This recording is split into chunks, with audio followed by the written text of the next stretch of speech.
어느 날 작은 사고로 그의 선글라스가 벗겨진다. 그 순간 여회장은 숨이 막히듯 멈춰선다. 그 눈은 오래전에 세상에서 지워버렸다고 믿었던 아들의 눈과 너무도 닮아 있었다. 구독, 좋아요 꾹 눌러주시고 어디서 듣고 계신지 댓글도 달아주세요. 그곳에 행운과 단밤이 깃들기를 바랄게요. 사연 시작합니다. 집은 늘 크고 조용했습니다. 사람이 살고 있다는 기척보다 관리가 잘 된 공간이라는 인상이 먼저 드는 집이었지요. 넓은 거실 한가운데에는 아무도 앉지 않는 소파가 놓여 있고 벽에는 오래된 시계가 초침 소리만 또박또박 울리고 있었습니다. 이 집에서 가장 성실하게 시간을 보내는 존재는 사람보다 시계인 셈이었죠. 여회장은 그 시계 소리를 들으며 하루를 마무리하고 계셨습니다. 이제는 회의도 보고도 결정도 줄었지만 몸은 여전히 긴장한 채로 하루를 끝내고 있었지요. 누군가는 은퇴라고 말했을 테지만 그녀에게 은퇴란 단어는 어울리지 않았습니다. 그저 세상이 자신을 조금 덜 부르는 시기가 왔을 뿐이었으니까요. 약을 드시기 위해 물을 따르다 잠시 손이 멈췄습니다. 컵 가장자리에 비친 자신의 얼굴을 바라보다가 여회장은 눈을 가늘게 뜨셨습니다. 언제 이렇게 주름이 깊어졌는지, 언제부터 머리칼이 이렇게 휘어졌는지 정확한 시점은 기억나지 않았습니다. 다만 어느 순간부터 거울 속 얼굴이 낯설게 느껴졌다는 사실만은 분명했지요. 이상하네. 말은 입 밖으로 나오지 않았습니다. 그저 마음속으로만 흘러갔을 뿐입니다. 자신이 낯설다는 감각은 생각보다 오래된 것이었으니까요. 이 집에는 오래전부터 사람들이 오갔습니다. 비서, 운전기사, 간병인, 경호원. 그러나 그 누구도 이 집에 머물렀다고 말하기는 어려웠습니다. 모두 역할만 남기고 떠났고 사람의 온기는 남지 않았습니다. 여회장은 혼자 사는 것에 익숙하다고 생각해 오셨습니다. 아니, 익숙해졌다고 믿고 계셨지요. 사실은 익숙해진 것이 아니라 견뎌온 것이었음에도 말입니다. 최근 들어 몸이 자주 불편해졌습니다. 작은 어지럼증, 가끔 멈칫하는 발걸음, 이유 없이 가슴이 조여오는 순간들. 의사는 조심스럽게 말을 건넸고 비서실에서는 경우 강화를 권했습니다. 그리고 그 결과 새로운 사람이 이 집에 들어오게 되었습니다. 그날도 여회장은 큰 기대 없이 현관 쪽을 바라보고 계셨습니다. 또 하나의 얼굴, 또 하나의 직업적인 인사, 또 하나의 계약. 늘 그래왔듯이 말이지요. 현관문이 열리는 소리는 크지 않았습니다. 조심스러운 손길로 문을 여는 소리였고 신발을 벗는 동작도 소리가 나지 않도록 계산된 움직임이었습니다. 이 집에 들어오는 사람들은 대부분 긴장합니다. 그러나 그날 들어온 사람의 긴장은 조금 다른 결이었습니다. 그는 고개를 깊게 숙여 인사를 했습니다. 목소리는 낮고 단정했으며 필요 이상의 말은 하지 않았습니다. 오늘부터 경호를 맡게 되었습니다. 짧은 말이었지만 어딘가 묘하게 안정된 울림이 있었습니다. 여회장은 그 목소리를 들으며 설명할 수 없는 감각을 느끼셨습니다.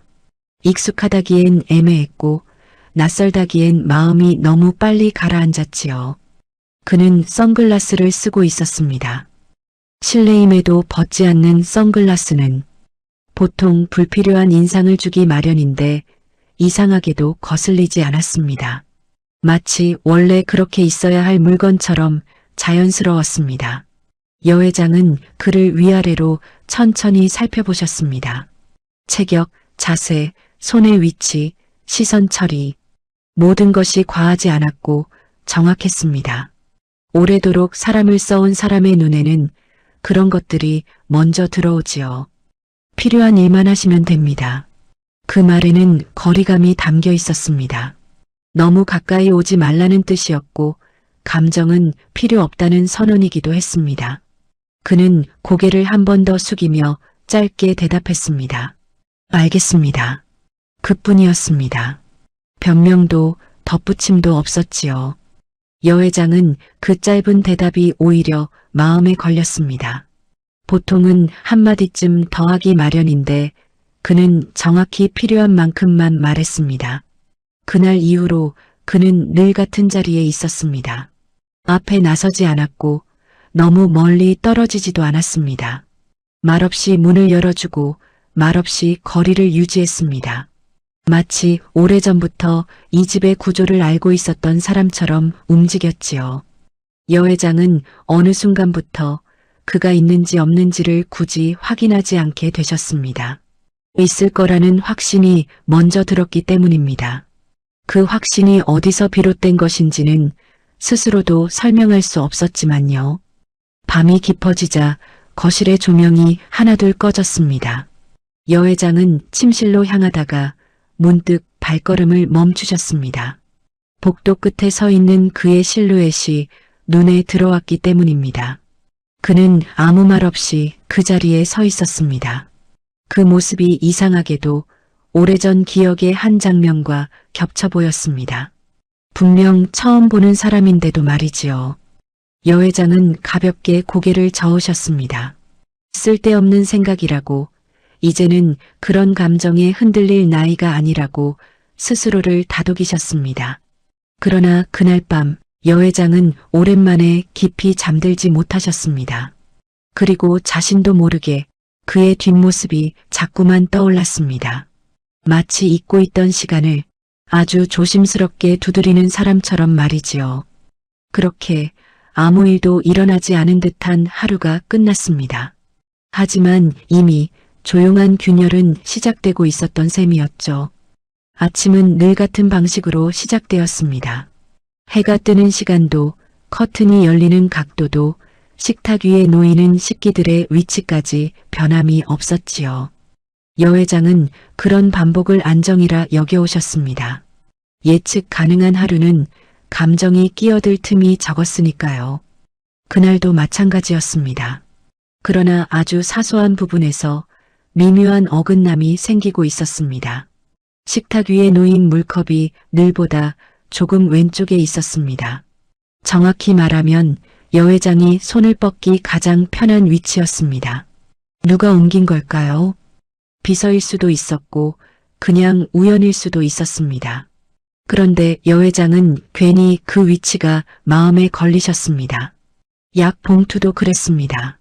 항상 정해진 순서로 놓여 있어야 마음이 놓이던 물건인데 그날은 순서는 같되 봉투의 방향이 반듯하게 정리되어 있었습니다. 마치 누군가가 한 번 더 확인한 것처럼 말이지요. 여 회장은 아무 말도 하지 않으셨습니다. 지적할 정도의 일은 아니었고 그보다 더 이상한 것은 그 사소한 배려가 싫지 않았다는 점이었습니다. 그는 여전히 말이 없었습니다. 필요한 경우에만 짧게 대답했고 눈을 마주칠 때도 오래 바라보지 않았습니다. 그런데 이상하게도 여 회장이 불편해하실 만한 행동은 단 한 번도 하지 않았습니다.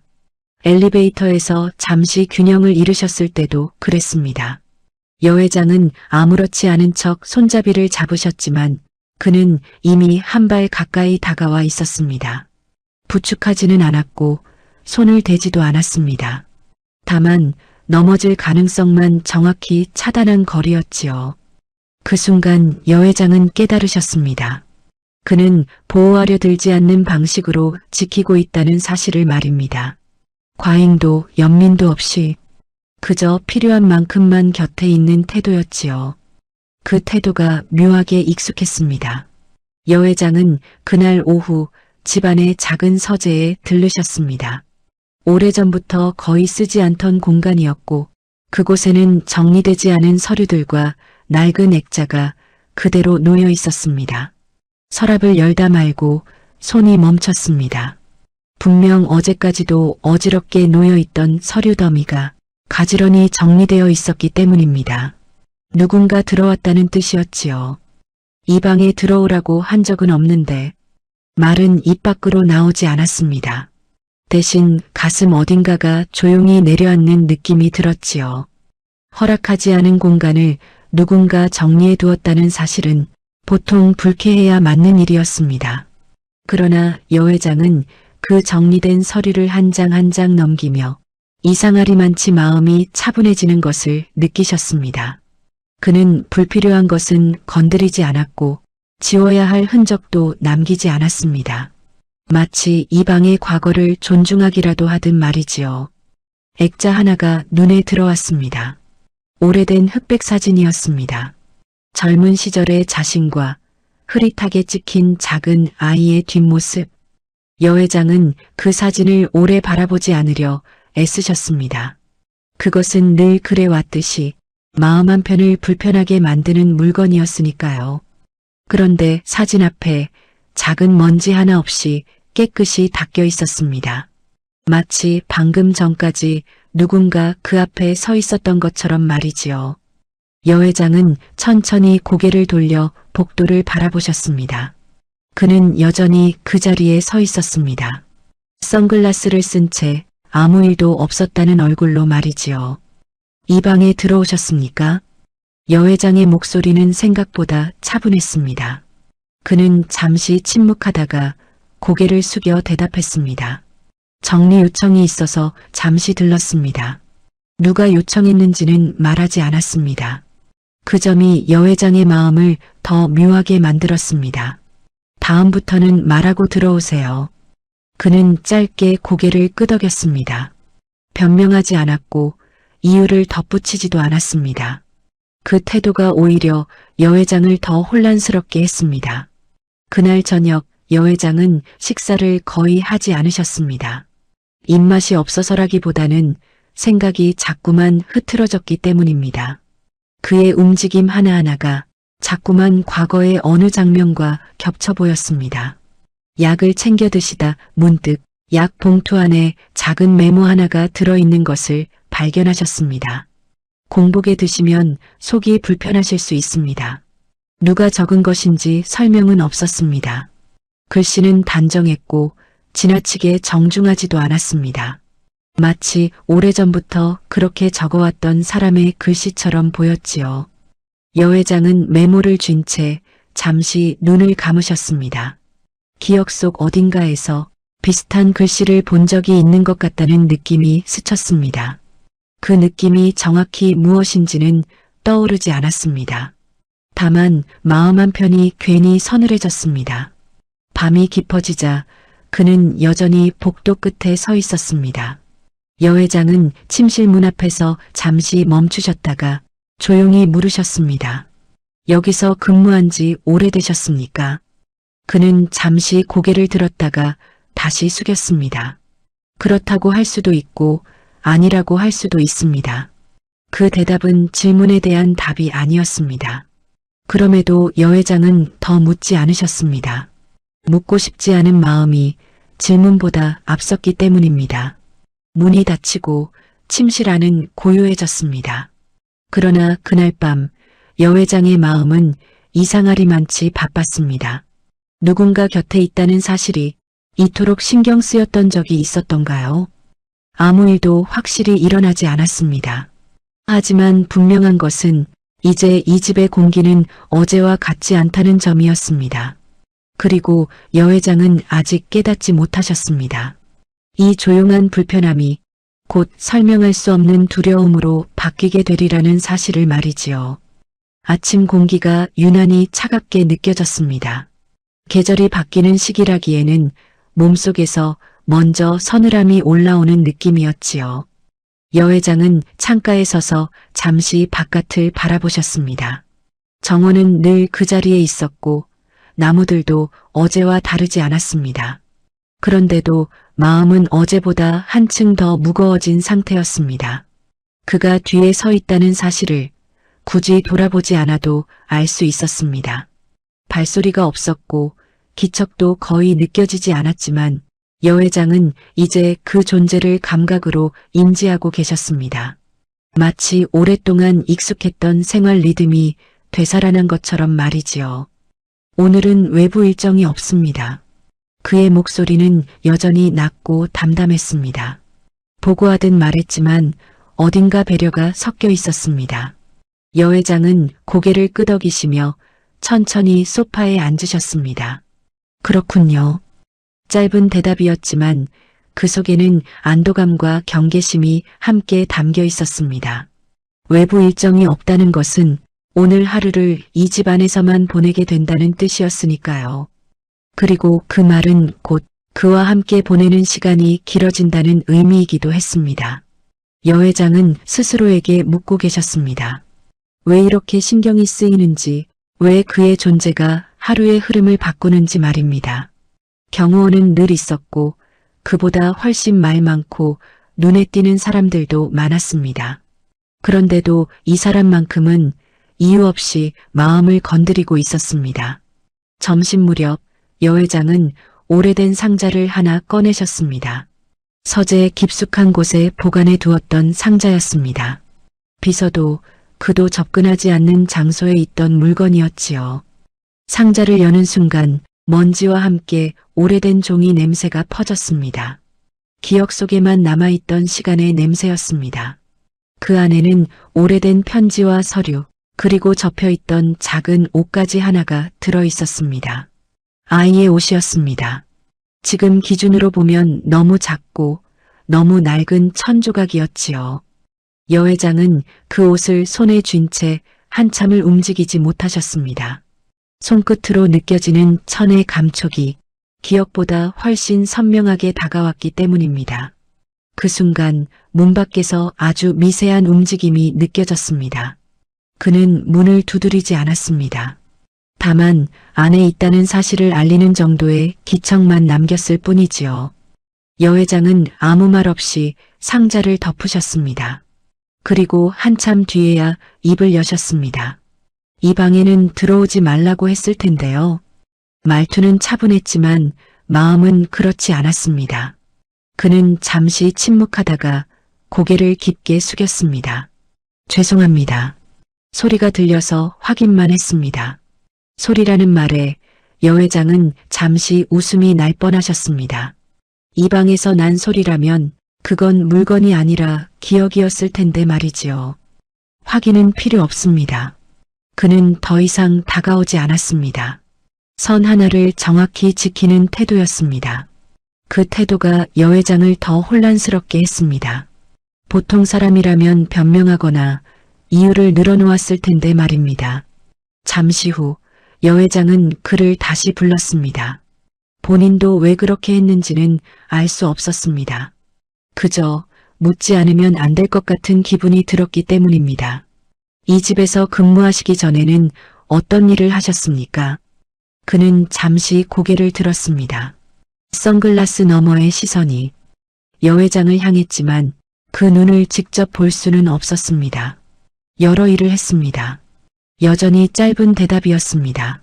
그러나 이번에는 그 말 끝에 아주 미세한 떨림이 섞여 있었습니다. 여 회장은 그 변화를 놓치지 않으셨습니다. 가족은 있으신가요? 질문이 너무 직설적이었음을 말을 꺼낸 직후에야 깨달으셨습니다. 그러나 이미 질문은 공기 속으로 흘러나간 뒤였습니다. 그는 이번에는 바로 대답하지 않았습니다.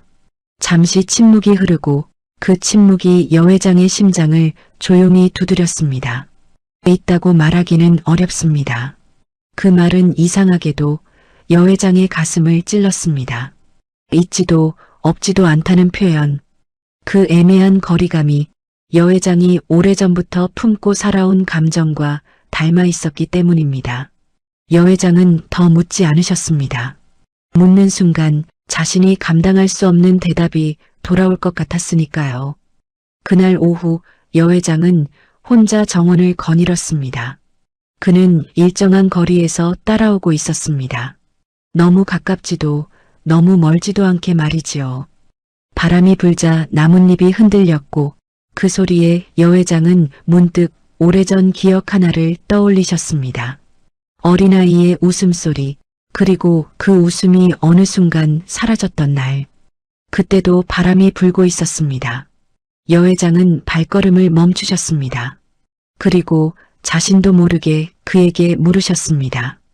혹시 아이를 키워본 적은 있으신가요? 그는 그 질문 앞에서 처음으로 확실히 멈칫했습니다. 아주 짧은 순간이었지만 그 흔들림은 분명했습니다. 아닙니다. 대답은 단호했지만 그 단호함이 오히려 여 회장의 마음을 더 불안하게 만들었습니다. 그날 밤 여 회장은 잠들기 전 오래된 사진 한 장을 다시 꺼내셨습니다. 그리고 그 사진을 바라보다가 문득 깨달으셨습니다. 그가 서 있을 때의 자세, 고개를 숙이는 각도, 말없이 곁에 서 있는 방식이 사진 속 아이가 자라서 어른이 되었다면 가질 법한 모습과 너무도 닮아 있다는 사실을 말입니다. 여 회장은 사진을 조심스럽게 덮으셨습니다. 아직은 확신할 수 없었습니다. 아니, 확신하고 싶지 않았습니다. 그러나 이미 마음속 어딘가에서는 지워두었던 이름 하나가 아주 조용히 다시 숨을 쉬기 시작하고 있었습니다. 그리고 그 이름은 이제 더 이상 외면할 수 없는 존재가 되어가고 있었습니다. 그날은 비가 오지 않았습니다. 하늘도 흐리지 않았고 바람도 새지 않았지요. 그럼에도 여 회장은 아침부터 이유 없이 가슴이 답답하셨습니다. 몸이 아니라 마음이 먼저 무거워지는 날이었습니다. 식탁에 앉아 계셨지만 숟가락을 드는 손이 좀처럼 움직이지 않았습니다. 음식의 온기도 냄새도 분명히 느껴지는데 입으로 들어가야 할 이유를 찾지 못한 채 시간이 흘러가고 있었지요. 그는 평소보다 한 발 더 뒤에 서 있었습니다. 눈에 띄지 않으려는 거리였지만 여 회장에게는 오히려 그 거리가 더 선명하게 느껴졌습니다. 오늘은 병원에 들르셔야 합니다. 일정표에 적혀있던 문장이었습니다. 이미 알고 있던 일이었고 특별할 것 없는 하루의 일부였지요. 그런데 여 회장은 그 말을 듣는 순간 마치 오래전 누군가에게 같은 말을 들은 듯한 기분이 드셨습니다. 기억력이 좋아 보이시는군요. 가볍게 던진 말이었습니다. 칭찬인지 확인인지 애매한 말이었지요. 그는 잠시 멈췄다가 짧게 대답했습니다. 기억해야 할 것은 잊지 않습니다. 그 대답이 여 회장의 마음을 이상하게 만들었습니다. 기억해야 할 것과 잊고 싶은 것 사이의 경계가 너무도 또렷하게 느껴졌기 때문입니다. 병원으로 향하는 차 안은 조용했습니다. 라디오는 켜지지 않았고 엔진 소리만 일정한 리듬으로 울리고 있었습니다. 여 회장은 창밖을 바라보며 자신이 언제부터 병원에 가는 일을 이렇게 싫어하게 되었는지 떠올려 보셨습니다. 젊었을 때는 병원도 일정의 일부였고 노년이 된 지금은 관리의 영역이 되었습니다. 그러나 최근 들어서는 병원에 가는 일이 자꾸만 확인받는 시간처럼 느껴지고 있었습니다. 아직 괜찮은지, 아직 쓸모 있는지, 아직 혼자서 버틸 수 있는지 말입니다. 병원 로비에서 여 회장은 잠시 걸음을 멈추셨습니다. 유리벽에 비친 자신의 모습과 그 뒤에 서 있는 그의 모습이 함께 비쳤기 때문입니다. 그 장면이 낯설었습니다. 너무 자연스럽게 어울려 있어서 오히려 현실감이 느껴지지 않았지요. 마치 오래전부터 그렇게 함께 서 있었던 사람들처럼 보였기 때문입니다. 진료를 마치고 나오는 길, 여 회장은 의사의 말을 거의 기억하지 못하셨습니다. 귀에는 들어왔지만 마음에 남지 않았습니다. 대신 머릿속에는 다른 생각이 계속 맴돌고 있었지요. 차에 오르기 전 여 회장은 갑자기 그에게 물으셨습니다. 제 병력에 대해 어디까지 알고 계십니까? 그 질문은 즉흥적이었고 스스로도 예상하지 못한 말이었습니다. 그는 잠시 침묵했습니다. 아주 짧은 시간이었지만 그 침묵은 여 회장의 심장 박동을 또렷하게 만들었습니다. 필요한 부분만 알고 있습니다. 그 대답은 틀리지 않았습니다. 그런데 여 회장은 그 말이 진실의 전부는 아니라는 느낌을 받으셨습니다. 필요한 부분이라는 말 속에 누가 필요를 판단했는지가 빠져 있었기 때문입니다. 집으로 돌아온 뒤 여 회장은 침실로 들어가지 않고 서재로 향하셨습니다. 며칠 전부터 그 공간이 자꾸만 신경 쓰였기 때문입니다. 서재 문을 여는 순간 여 회장은 본능적으로 숨을 멈추셨습니다. 책상 위에 분명히 두지 않았던 물건이 놓여 있었기 때문입니다. 작은 수첩 하나였습니다. 검은색 표지에 낡은 고무줄이 감겨 있었습니다. 누군가 오래 사용한 흔적이 남아 있었지요. 여 회장은 천천히 수첩을 집어드셨습니다. 손에 닿는 감촉이 묘하게 익숙했습니다. 고무줄을 풀자 안쪽 첫 장에 짧은 문장이 적혀 있었습니다. 오늘도 무사히 돌아오시길. 그 문장을 읽는 순간 여 회장의 가슴이 철렁 내려앉았습니다. 그 글씨체는 최근에 보았던 약 봉투 속 메모와 너무도 닮아 있었습니다. 여 회장은 급히 주변을 둘러보셨습니다. 서재 안에는 아무도 없었습니다. 문도 닫혀 있었고 창문도 잠겨 있었습니다. 이건 말이 끝나지 않았습니다. 그때 문 밖에서 그의 기척이 느껴졌습니다. 여 회장은 수첩을 쥔 채 문을 열어젖히셨습니다. 그는 놀란 기색 없이 서 있었습니다. 마치 여 회장이 나올 것을 알고 있었던 사람처럼 말이지요. 이 수첩 알고 계십니까? 여 회장의 목소리는 생각보다 떨리고 있었습니다.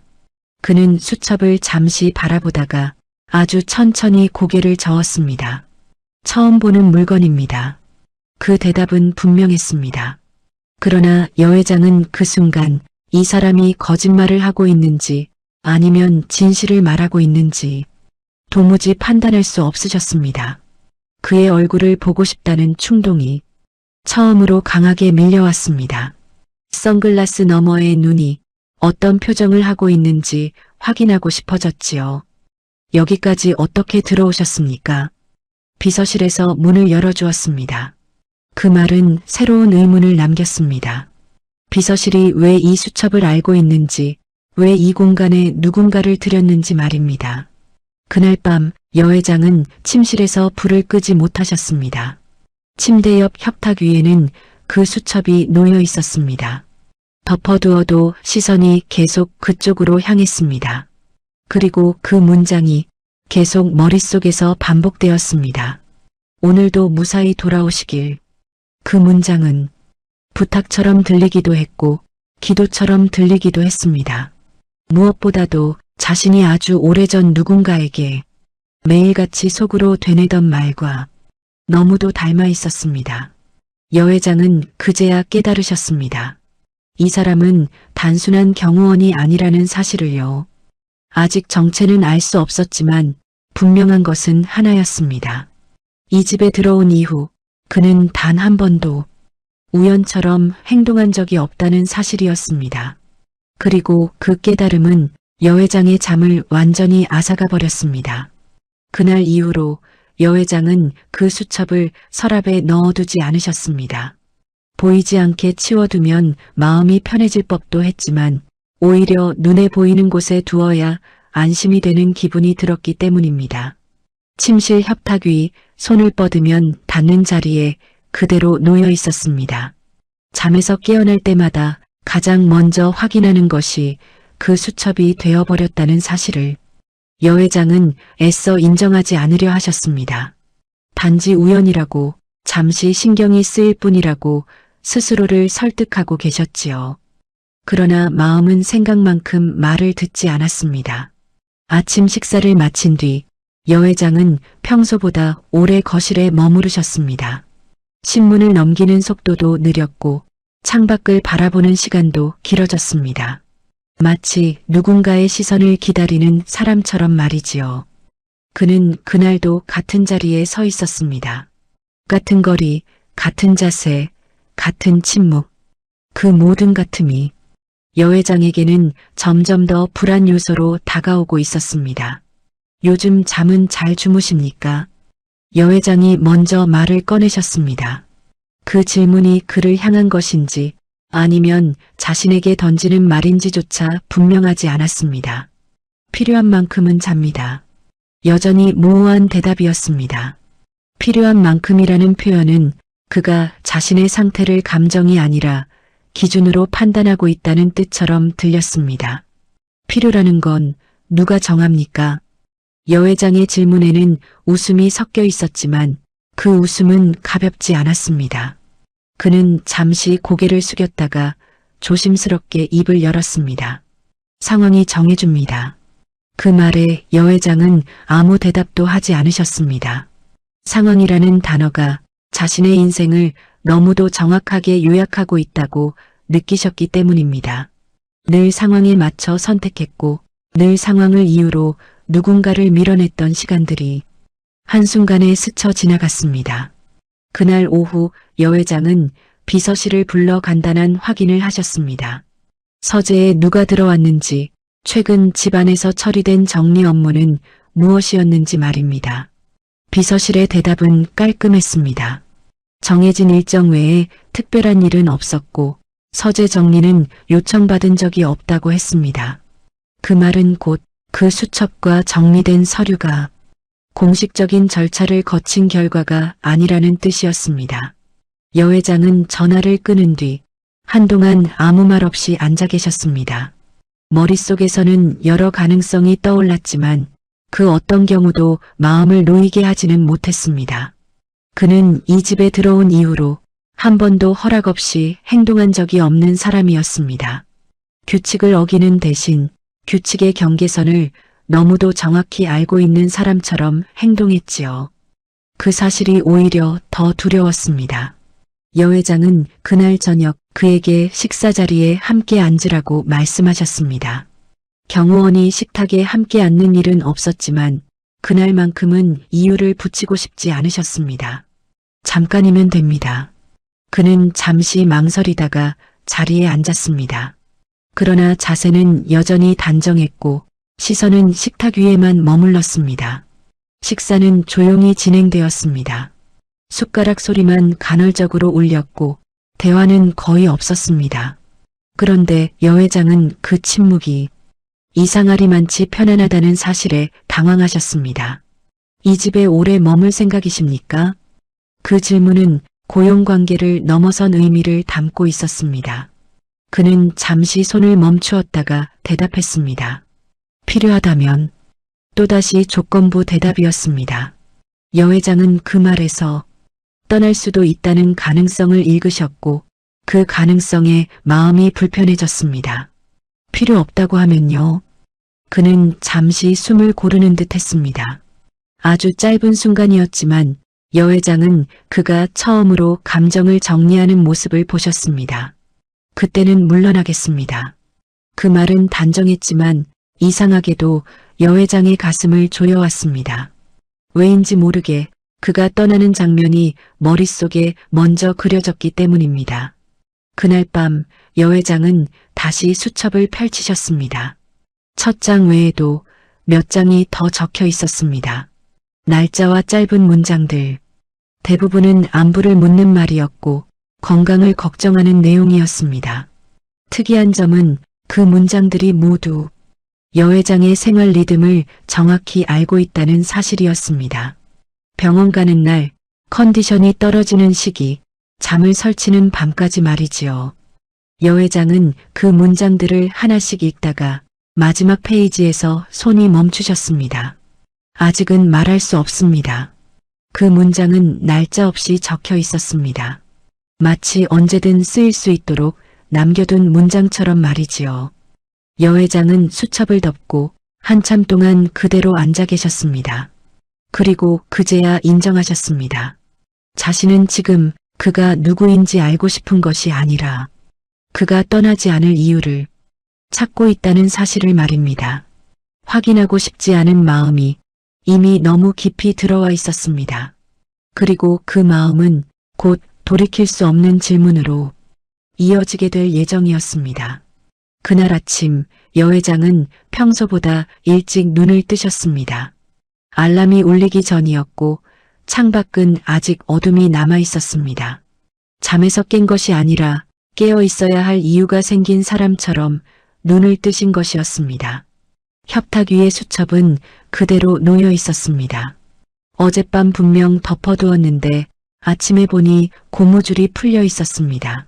사소한 변화였지만 여 회장의 심장은 그 순간 분명히 빨라졌습니다. 여 회장은 수첩을 들고 거실로 나가셨습니다. 집안은 고요했고 아직 누구의 움직임도 느껴지지 않았습니다. 그 고요함 속에서 여 회장은 결심하신 듯 보였습니다. 확인하지 않으면 견딜 수 없는 단계에 이미 도달해 있었기 때문입니다. 여 회장은 비서실에 전화를 걸지 않으셨습니다. 병원에도 변호사에게도 연락하지 않으셨지요. 대신 오래전 사용하던 개인 기록 보관함의 비밀번호를 떠올리셨습니다. 한동안 잊고 지냈던 숫자들이 의외로 또렷하게 떠올랐습니다. 보관함 안에는 회사와는 무관한 문서들이 들어 있었습니다. 법적 기록, 가족관계 서류, 그리고 다시는 꺼내보지 않겠다고 마음먹었던 한 장의 출생 기록. 여 회장은 손이 떨리는 것을 느끼셨습니다. 이 문서를 다시 꺼내는 순간 자신이 오랫동안 쌓아 올린 세계가 흔들릴 수 있다는 사실을 알고 계셨기 때문입니다. 문서의 날짜를 확인하는 순간 여 회장은 의자에 깊게 몸을 맡기셨습니다. 수첩 속 기록들과 그 날짜가 정확히 겹쳐 있었기 때문입니다. 그 수첩에 적힌 첫 문장, 오늘도 무사히 돌아오시길. 그 문장이 처음 적힌 날짜는 여 회장이 병원에서 큰 수술을 받았던 날이었습니다. 그리고 그 수술 기록에는 보호자 서명이 남아 있었습니다. 여 회장은 그 서명을 한참 바라보셨습니다. 그 이름은 낯설었지만 필체는 익숙했습니다. 최근에 보았던 메모와 놀라울 만큼 닮아 있었지요. 그 순간 여 회장은 더 이상 부정할 수 없었습니다. 그는 이 집에 우연히 들어온 사람이 아니었습니다. 그리고 이 수첩 역시 단순한 감정의 기록이 아니었습니다. 여 회장은 천천히 그를 불렀습니다. 목소리는 낮았지만 그 안에는 분명한 결심이 담겨 있었습니다. 잠깐 이쪽으로 오시겠습니까? 그는 아무 말 없이 다가왔습니다. 그 거리, 그 속도, 모든 것이 이전과 같았지만 여 회장이 느끼는 감정은 완전히 달라져 있었습니다.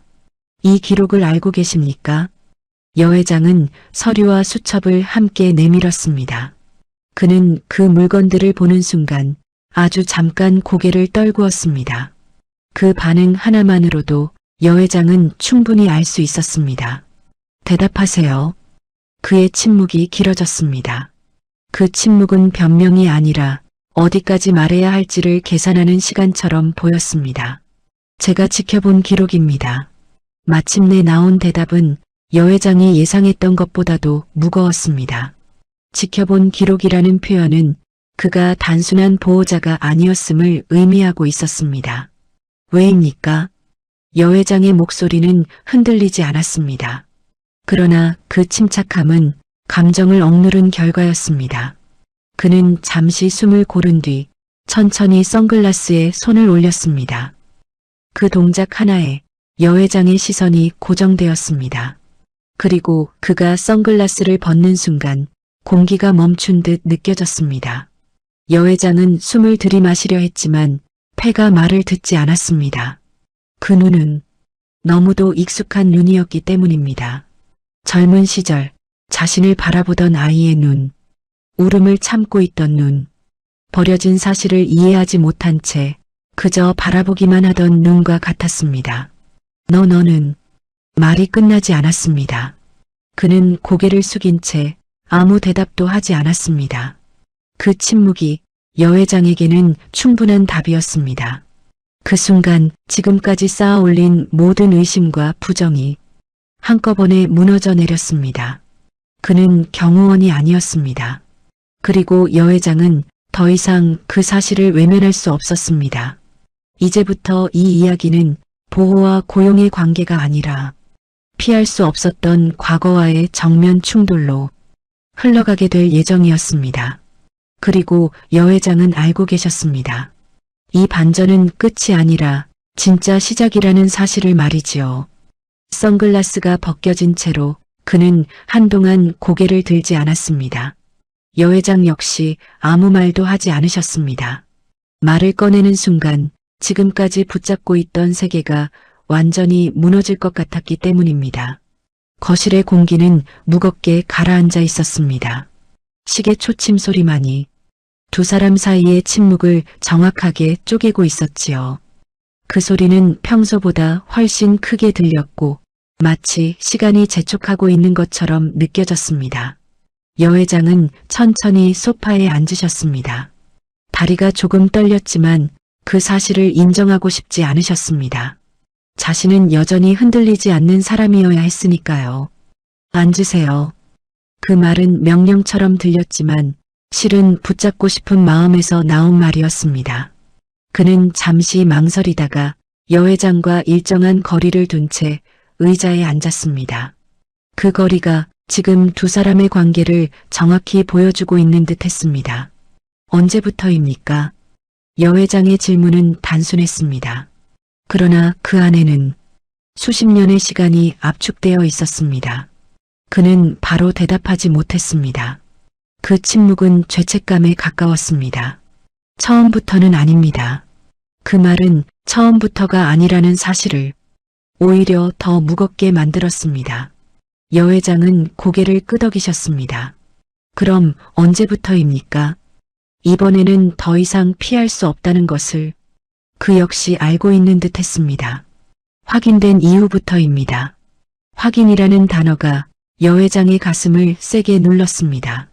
확인된 이유라니요. 그렇다면 그 이전에는 확인되지 않은 상태로도 이미 곁에 있었다는 뜻이었습니다. 왜 말하지 않았습니까?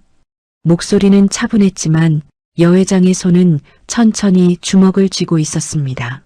그는 그 모습을 보았지만 아무 말도 하지 않았습니다. 말할 자격이 없다고 생각했습니다. 그 대답은 예상 밖이었습니다. 핑계도 변명도 아닌 말이었기 때문입니다. 여 회장은 그 말에 잠시 말을 잃으셨습니다. 자격이라. 그 단어를 되뇌는 순간 여 회장은 오래전 자신이 했던 말 하나를 떠올리셨습니다. 그때도 자격이라는 이유로 어떤 선택을 미뤘던 기억이었습니다. 그럼 지금은요? 여 회장의 시선이 그를 향했습니다. 이번에는 피하지 않았습니다. 선글라스를 벗은 눈으로 정면에서 여 회장을 바라보고 있었습니다. 지금도 완전히는 없습니다. 그 솔직함이 여 회장을 더 아프게 했습니다. 완전히 없다는 말이 아니라 완전히는 없다는 말이었기 때문입니다. 여 회장은 자리에서 일어나 천천히 창가로 걸어가셨습니다. 바깥 풍경은 평소와 같았지만 그 풍경이 더 이상 위로가 되지 않았습니다. 당신은 내가 어떤 사람인지 알고 있었습니까? 질문은 등을 돌린 채 나왔습니다. 그는 잠시 숨을 고른 뒤 대답했습니다. 알고 있었습니다. 그럼에도 불구하고 말이 이어지지 않았습니다. 여 회장은 그 다음 문장을 어떤 어미로 끝내야 할지 알 수 없었습니다. 분노로 끝내야 할지 후회로 끝내야 할지 말입니다. 그럼에도 불구하고 곁에 있었습니다. 그의 말은 조심스러웠지만 그 안에는 분명한 의지가 담겨 있었습니다. 여 회장은 그 의지를 가장 듣고 싶지 않은 방식으로 느끼고 계셨습니다. 그건 선택이 아니에요. 여 회장은 천천히 고개를 돌리셨습니다.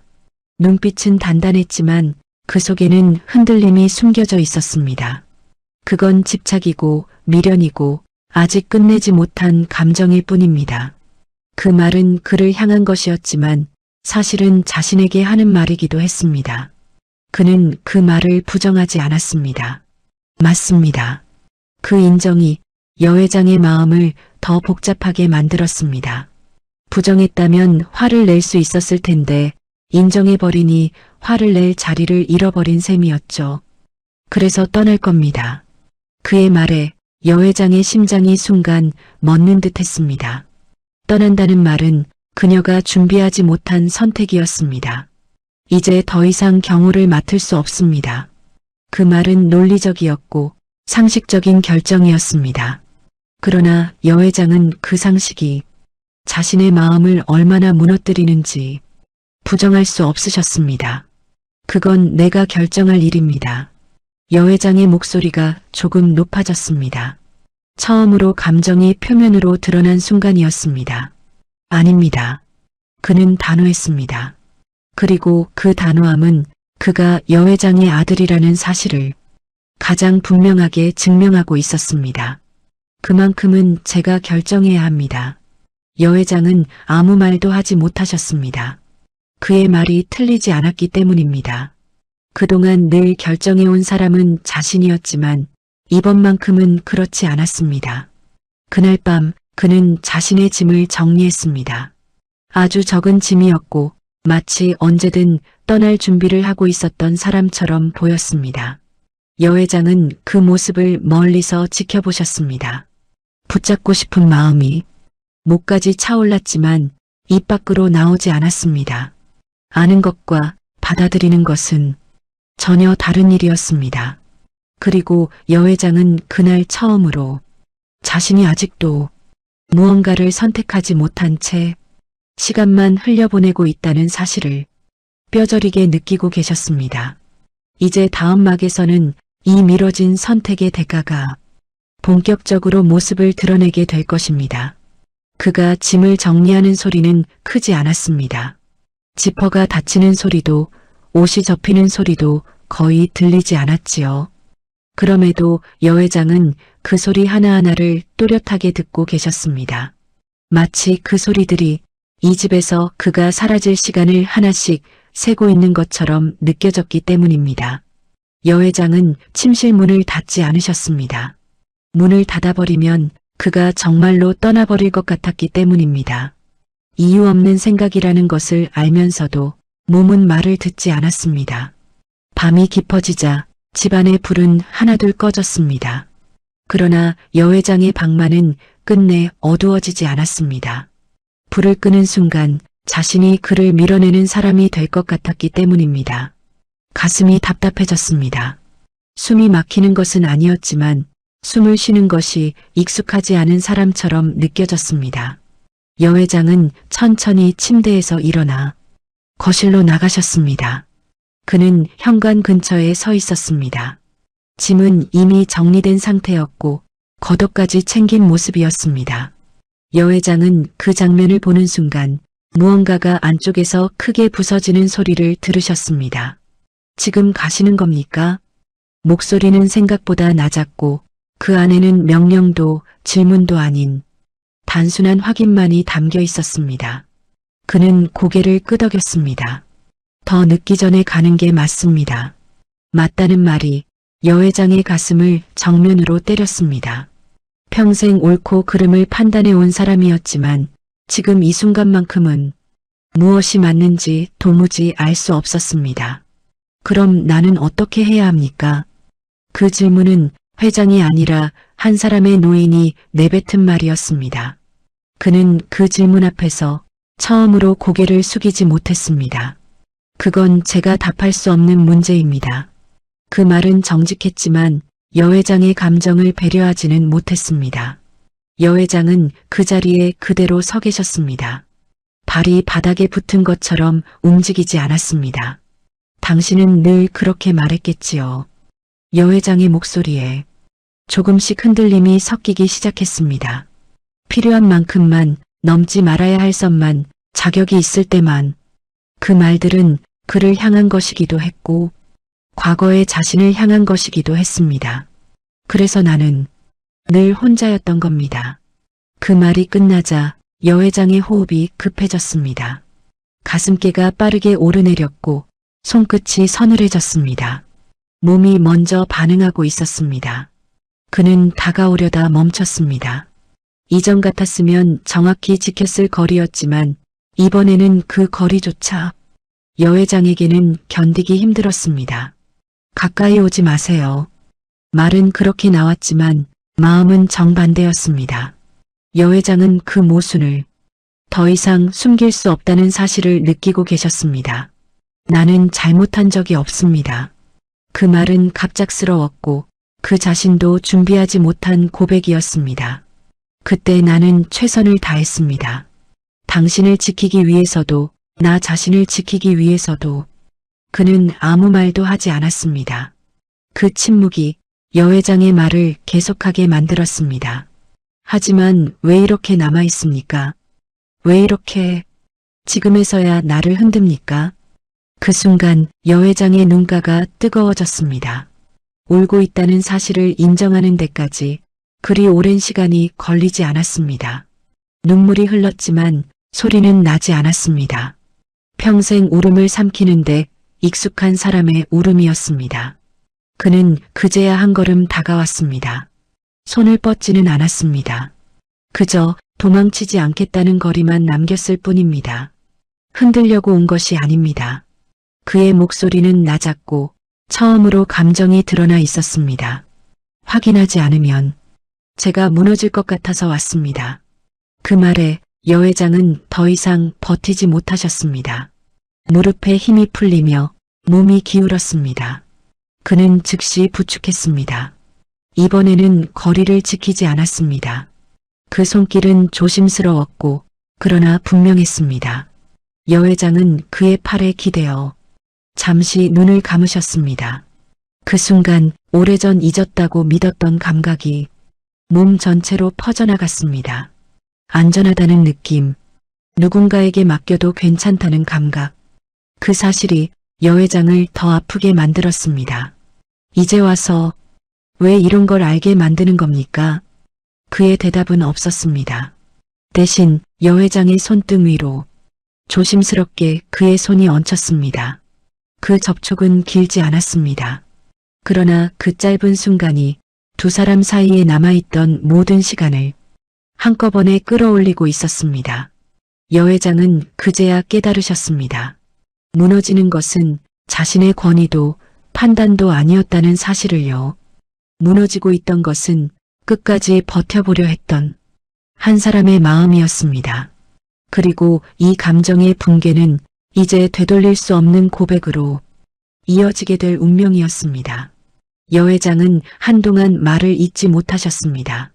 몸을 부축하던 그의 손길이 물러나고 거실에 다시 침묵이 내려앉자 마치 방금 전의 감정이 거짓말이었던 것처럼 느껴졌습니다. 숨을 고르신 뒤 여회장은 천천히 몸을 바로 세우셨습니다. 방금까지 무너졌던 사람이 아니라 다시 여회장이라는 자리에 돌아온 모습이었습니다. 그 변화는 의식적인 선택이었고 스스로를 지키기 위한 마지막 방어이기도 했습니다. 지금 정확히 말해보세요. 목소리는 낮았지만 단단했습니다. 더는 감정으로 흐르지 않겠다는 선언처럼 들렸습니다. 당신은 내 아들입니까? 아닙니까? 그 질문은 직설적이었고 피할 수 없는 요구였습니다. 그는 그 질문 앞에서 고개를 숙이지 않았습니다. 대신 아주 천천히 숨을 들이마셨습니다. 아닙니다. 그 한마디가 여회장의 심장을 정면으로 내려쳤습니다. 방금 전까지 붙잡고 있던 모든 감각이 한순간에 허공으로 흩어지는 느낌이었습니다. 그럼 지금까지의 모든 행동은 무엇이었습니까? 분노가 아니라 배신감이 먼저 올라왔습니다. 믿었다는 사실보다 믿게 만들었다는 점이 더 아팠기 때문입니다. 그는 시선을 피하지 않았습니다. 이제는 숨길 이유가 없다는 얼굴이었습니다. 저는 그분의 아들이 아닙니다. 그분이라는 표현이 여회장의 가슴을 더 깊이 찔렀습니다. 이미 한 번 거리를 둔 호칭이었기 때문입니다. 그 아이는 살아있습니다. 그 말이 이어지는 순간 여회장의 표정이 굳어졌습니다. 살아있다는 말은 여회장이 수십 년 동안 애써 묻어둔 전제를 정면으로 부정하는 말이었습니다. 그럼 지금까지 내가 본 것은 그 아이의 흔적입니다. 그의 목소리는 조심스러웠지만 그 안에 담긴 내용은 잔인할 만큼 또렷했습니다. 저는 그 아이와 함께 자랐습니다. 그 말은 여회장의 기억을 다른 방향으로 끌고 갔습니다. 아들이 아니라면 왜 이렇게까지 자신을 알고 있었는지, 왜 자신을 지켜보듯 곁에 있었는지 설명하십시오. 여회장의 말은 짧았지만 명령이었습니다. 그 아이는 당신이 떠난 뒤에도 당신을 원망하지 않았습니다. 그 말에 여회장은 피식 웃음을 흘리셨습니다. 원망하지 않았다는 말이 이상하리만치 모욕적으로 들렸기 때문입니다. 그 아이는 늘 말했습니다. 어른들은 사정이 있고 어머니도 그럴 수 있었을 거라고요. 그 어머니라는 단어가 여 회장의 귓가에서 울렸습니다. 그녀는 그 호칭을 스스로에게 허락한 적이 없었습니다. 그 아이는 당신을 찾지 않았습니다. 대신 당신이 잘 살고 있는지 확인하려 했습니다. 여 회장은 그제야 이해하기 시작했습니다. 이 사람이 왜 경호원이 되었는지, 왜 기록을 남겼는지, 왜 떠나지 못했는지 말입니다. 그 아이는 자신이 나타나는 것이 당신의 삶을 무너뜨릴까봐 끝까지 나타나지 않기로 했습니다. 그 말은 여 회장의 분노를 정면으로 자극했습니다. 그럼 당신은 무엇입니까? 목소리가 떨렸습니다. 이제는 감정을 숨길 수 없었습니다. 대신 나선 겁니까? 대신 살아본 겁니까? 대신 나를 시험한 겁니까? 그는 고개를 저었습니다. 시험이 아닙니다. 그럼 감시는 무엇입니까? 여 회장의 말은 점점 날카로워졌습니다. 이제는 보호가 아니라 통제처럼 느껴지고 있었기 때문입니다. 저는 그 아이의 부탁을 받았습니다. 그 말이 이야기의 중심을 완전히 바꾸어 놓았습니다. 당신이 아프다는 소식을 들었을 때 그 아이는 저에게 말했습니다. 곁에 있어 달라고요. 여 회장은 의자를 짚고 일어나셨습니다. 몸이 아니라 마음이 먼저 흔들리고 있었습니다. 그 아이는 당신이 외롭다는 사실을 알고 있었습니다. 그 말에 여 회장은 더 이상 참지 못하셨습니다. 그 아이가 뭘 압니까? 목소리가 터져 나왔습니다. 그동안 눌러두었던 분노가 한꺼번에 쏟아져 나왔습니다. 그 아이는 내가 어떤 선택을 했는지 모릅니다. 내가 무엇을 버리고 여기까지 왔는지도 모릅니다. 그는 그 분노를 그대로 받아냈습니다. 변명하지 않았고 반박하지도 않았습니다. 맞습니다. 그 한마디가 여 회장을 더 무너뜨렸습니다. 그래서 그 아이는 끝까지 당신을 직접 마주하지 않으려 합니다. 그 말은 여 회장에게 또 하나의 배신처럼 다가왔습니다. 나타나지 않는 선택, 끝까지 얼굴을 숨기는 용기. 여 회장은 그제야 깨달으셨습니다. 자신이 기대했던 화해는 처음부터 존재하지 않았다는 사실을요. 이것은 재회가 아니라 대신 전달된 감정이었고 대신 맞이한 진실이었습니다. 그리고 이 2차 반전은 여 회장의 마음을 사랑보다 더 잔인한 감정, 즉 분노와 수치심의 영역으로 완전히 밀어넣고 있었습니다. 이제 다음 막에서는 이 분노 위에 쌓아 올린 가짜 평온이 서서히 모습을 드러내게 될 것입니다. 그날 밤 이후 집은 다시 조용해졌습니다. 이전과 같은 고요였지만 결은 전혀 달랐습니다. 소리가 없다는 점만 같았을 뿐 그 안에 담긴 의미는 완전히 달라져 있었습니다. 여 회장은 그를 더 이상 마주하지 않으려 하셨습니다. 같은 공간에 있어도 일부러 시선을 두지 않았고 말을 섞지 않았습니다. 그 선택은 감정적인 회피라기보다 스스로를 정리하기 위한 태도처럼 보였습니다. 그 역시 더 다가오지 않았습니다. 필요한 말만 했고 필요한 거리만 유지했습니다. 마치 다시 경호원의 자리로 정확히 돌아가려는 사람처럼 행동했지요. 며칠이 그렇게 흘렀습니다. 여 회장은 일정대로 움직이셨고 병원도 다녀오셨으며 오래 미뤄두었던 회의에도 얼굴을 비추셨습니다. 겉으로 보기에는 아무 일도 없었던 사람처럼 보였을 것입니다. 비서실에서도 안도하는 기색이 보였습니다. 집안의 분위기가 다시 안정되었다고, 여 회장이 예전의 모습으로 돌아온 것 같다고 조심스럽게 말하는 사람도 있었습니다. 여 회장은 그 말에 고개를 끄덕이셨습니다. 맞는 말이었으니까요. 다시 돌아온 것은 사실이었습니다. 그러나 그 돌아옴이 어디까지인지에 대해서는 아무도 알지 못했습니다. 그날 오후 여 회장은 혼자 서재에 계셨습니다. 문을 닫고 불필요한 물건들을 치운 채 책상 앞에 앉아 계셨습니다. 정리된 공간은 마음을 안정시키는데 도움이 되곤 했습니다. 여 회장은 서류 하나를 꺼내 천천히 읽기 시작하셨습니다. 회사와 관련된 문서였습니다. 결정해야 할 사안, 승인해야 할 계약, 익숙한 일들이었습니다. 그러나 문장을 읽고 있음에도 의미는 제대로 들어오지 않았습니다. 머릿속 어딘가에서 계속 다른 생각이 맴돌고 있었기 때문입니다. 그 아이는 나타나지 않으려 합니다. 그 말이 자꾸만 떠올랐습니다. 분노는 어느새 가라앉았지만 그 자리에 남은 감정은 허탈함과 공허함이었습니다. 여 회장은 그 감정을 이제는 다루는 방법을 알고 계셨습니다. 평생을 그렇게 살아오셨으니까요. 느끼지 않는 척, 정리된 척, 괜찮은 척. 그날 저녁 여 회장은 그를 불렀습니다. 그 결정은 충동이 아니었습니다. 오히려 며칠 동안 차분히 생각한 끝에 내린 판단이었습니다. 경호는 계속 맡아주십시오. 그 말은 단정했습니다. 감정이 개입될 여지가 없는 말투였습니다. 그는 잠시 놀란 듯 했지만 곧 고개를 숙였습니다. 알겠습니다. 짧은 대답이었습니다. 그 안에는 안도도 기쁨도 없었습니다. 그저 받아들이겠다는 뜻만 담겨 있었습니다. 이 일은 여기까지입니다. 여 회장은 말을 이어가셨습니다. 과거 이야기는 더 이상 하지 않겠습니다. 당신도 그 아이 이야기는 꺼내지 마세요. 그는 잠시 망설이다가 대답했습니다. 그렇게 하겠습니다.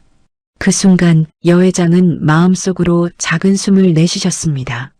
이제는 끝났다고, 이제는 정리되었다고 스스로에게 말하고 계셨습니다. 그날 밤 여 회장은 오랜만에 깊이 잠드셨습니다. 꿈도 꾸지 않았고 중간에 깨지도 않으셨습니다. 몸은 분명 휴식을 취하고 있었습니다. 아침이 되었을 때 여 회장은 스스로를 점검하셨습니다. 괜찮은지, 버틸 수 있는지, 다시 예전처럼 살 수 있는지 말입니다. 그리고 스스로에게 긍정적인 답을 내리셨습니다. 괜찮다. 이 정도면 충분하다. 그러나 그 판단은 아주 중요한 사실 하나를 의도적으로 지나치고 있었습니다. 그날 오후 여 회장은 서재 서랍을 열다 익숙한 물건을 발견하셨습니다. 그 수첩이었습니다. 분명 며칠 전 다시 보지 않겠다고 마음먹고 서랍 깊숙이 넣어두었던 물건이었습니다. 그런데 이번에는 서랍 가장 위에 놓여 있었습니다.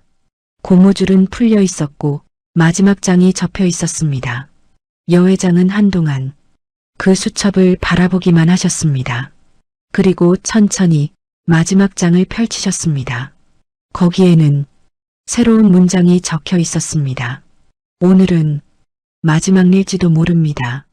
그 문장을 읽는 순간 여 회장의 심장이 아주 천천히 내려앉았습니다. 괜찮아진 줄 알았던 마음이 사실은 아무것도 정리되지 않았다는 사실을 그제야 깨달으셨기 때문입니다. 이 평온은 회복이 아니라 폭풍 전의 정적이었습니다. 그리고 여 회장은 아직 모르고 계셨습니다. 이 수첩이 남긴 마지막 문장이 이야기의 방향을 완전히 뒤집어 놓게 될 것이라는 사실을 말이지요. 여 회장은 수첩을 덮지 못하셨습니다. 마지막 장에 적힌 문장이 종이 위에 남은 글자가 아니라 공기 속에 떠있는 경고처럼 느껴졌기 때문입니다. 오늘은 마지막일지도 모릅니다. 그 문장은 단정하지도 절박하지도 않았습니다. 오히려 담담했습니다. 그래서 더 무서웠습니다. 각오를 마친 사람의 문장처럼 보였기 때문입니다. 여 회장은 자리에서 일어나 집안을 천천히 둘러보셨습니다. 익숙한 가구, 오래된 그림, 변하지 않은 구조, 그 모든 것이 이제는 다른 의미로 다가오고 있었습니다. 이 집은 보호의 공간이 아니라 지켜보기 위한 공간이었고 머무는 장소가 아니라 떠나기 전까지의 장소였을지도 모른다는 생각이 들었기 때문입니다. 여 회장은 처음으로 그가 이 집에 들어온 날을 다시 떠올리셨습니다. 조용했던 인사, 과하지 않았던 태도, 묘하게 준비된 듯한 움직임들, 그 모든 것이 즉흥이 아니라 계획이었다는 사실이 이제야 또렷하게 드러나고 있었습니다. 여 회장은 그의 방으로 향하셨습니다. 그에게 배정된 방은 늘 정리되어 있었고 불필요한 물건이 거의 없었습니다. 머물다 갈 사람의 방처럼 말이지요. 문을 열었을 때 방 안은 비어 있었습니다. 침대 위에는 아무것도 놓여 있지 않았고 옷장도 거의 텅 비어 있었습니다. 짐은 이미 정리된 상태였습니다. 여 회장의 손이 떨렸습니다. 이제야 이해가 되었기 때문입니다. 그가 떠난다고 말했을 때 그것은 협의나 예고가 아니라 이미 결정된 사실이었다는 점을 말입니다. 책상 위에는 얇은 봉투 하나가 놓여 있었습니다. 여 회장은 그 봉투를 집어들고 한참 동안 뜯지 못하셨습니다. 이 봉투를 여는 순간 돌이킬 수 없는 진실과 마주하게 될 것 같았기 때문입니다. 그러나 더 미룰 수는 없었습니다. 여 회장은 봉투를 열고 안에 들어있는 종이를 꺼내셨습니다. 그것은 의료 기록이었습니다. 최근 검진 결과와 진단 소견서, 그리고 그 아래 담담하게 정리된 문장 하나. 치료보다는 경과 관찰 권장. 여 회장은 그 문장을 여러 번 읽으셨습니다. 그리고 그제야 이해하셨습니다. 왜 그가 최근 들어 더 조심스러웠는지, 왜 밤을 자주 새웠는지, 왜 마지막이라는 표현을 썼는지 말입니다. 그는 자신이 아프다는 사실을 여 회장에게 말하지 않았습니다. 그것은 숨김이 아니라 의도적인 선택이었습니다. 그 순간 여 회장의 머릿속에서 하나의 기억이 또렷하게 이어졌습니다. 그 아이는 나타나지 않으려 합니다. 그 말의 진짜 의미는 회피가 아니라 시간이 없다는 뜻이었음을 이제야 이해하신 것이었습니다. 여 회장은 그제야 그가 왜 끝까지 자신의 정체를 직접 설명하지 않았는지, 왜 대신 왔는지, 왜 기록으로만 남겼는지 모두 연결해 볼 수 있었습니다. 그는 선택받으려 하지 않았습니다. 인정받으려 하지도 않았습니다. 그저 마지막까지 지켜보고 싶었을 뿐이었습니다. 여 회장은 그제야 자신이 저지른 가장 큰 착각을 깨달으셨습니다. 이 이야기는 아들과의 재회 이야기가 아니었습니다. 그리고 배신의 이야기조차 아니었습니다. 이것은 끝내 만나지 않기로 선택한 사람들의 이야기였고 말하지 않음으로써 서로를 지키려 했던 사람들의 이야기였습니다. 그 순간 현관 쪽에서 작은 소리가 들렸습니다. 문이 열리는 소리였습니다. 여 회장은 본능적으로 고개를 돌리셨습니다. 그는 거기에 서 있었습니다. 이미 짐을 든 상태였고 표정은 이전보다 훨씬 차분해 보였습니다. 이제 가야 할 시간입니다. 그의 말은 짧았지만 그 안에는 설명도 변명도 없었습니다. 여 회장은 그 말을 듣는 순간 처음으로 아무 말도 하지 못하셨습니다. 잡아야 할 이유는 많았지만 붙잡을 명분은 없었습니다. 그리고 여 회장은 알고 계셨습니다. 그가 지금 떠난다면 다시는 돌아오지 않을 것이라는 사실을요. 그럼에도 불구하고 여 회장은 한 걸음도 다가가지 못하셨습니다. 그 선택이 그를 위한 마지막 배려일지도 모른다는 사실을 이미 알고 계셨기 때문입니다. 그러나 여 회장은 아직 모르고 계셨습니다. 이 작별이 끝이 아니라 가장 잔인한 시작이 될 것이라는 사실을 말이지요. 다음 막에서는 이 침묵의 선택이 어떤 방식으로 되돌아오는지 조용하지만 깊은 결말로 이어지게 될 것입니다. 현관문이 닫히는 소리는 크지 않았습니다. 경첩이 삐걱이지도 않았고 문을 세게 밀지도 않았습니다. 그는 늘 그랬듯 마지막까지 소리를 남기지 않는 사람이었습니다. 여 회장은 한동안 그 자리에 서 계셨습니다. 문이 닫힌 뒤에도, 발소리가 완전히 사라진 뒤에도 몸은 쉽게 움직이지 않았습니다. 마치 지금 이 순간을 벗어나면 다시는 돌아올 수 없을 것처럼 느껴졌기 때문입니다. 집안은 다시 고요해졌습니다. 그러나 이전의 고요와는 달랐습니다. 이제 이 집에는 지켜보는 사람도 기다리는 사람도 남아있지 않았습니다. 여 회장은 천천히 거실을 가로질러 소파에 앉으셨습니다. 몸이 무거운 것이 아니라 마음이 천천히 가라앉는 느낌이었습니다. 마치 오랫동안 붙잡고 있던 무언가를 이제야 내려놓은 사람처럼 말이지요. 탁자 위에는 그가 남기고 간 봉투와 수첩이 놓여 있었습니다. 여 회장은 그 물건들을 급하게 치우지 않으셨습니다. 지금은 정리할 시간이 아니라는 것을 스스로도 알고 계셨기 때문입니다. 창밖에서는 아침 햇살이 들어오고 있었습니다. 어제와 다를 것 없는 풍경이었지만 여 회장의 눈에는 이제 전혀 다른 장면으로 보였습니다. 세상은 아무 일도 없다는 듯 흘러가고 있었고 그 사실이 오히려 위로가 되었습니다. 여 회장은 자리에서 일어나 천천히 옷을 갈아입으셨습니다. 평소와 같은 차림이었고 평소와 같은 동작이었습니다. 그러나 그 모든 행동에는 이전과는 다른 결심이 담겨 있었습니다. 그날 오전 여 회장은 혼자 병원을 찾으셨습니다. 경호도 수행도 없이 말이지요. 접수대 앞에 서서 이름을 말하는 순간 잠시 숨을 고르셨습니다.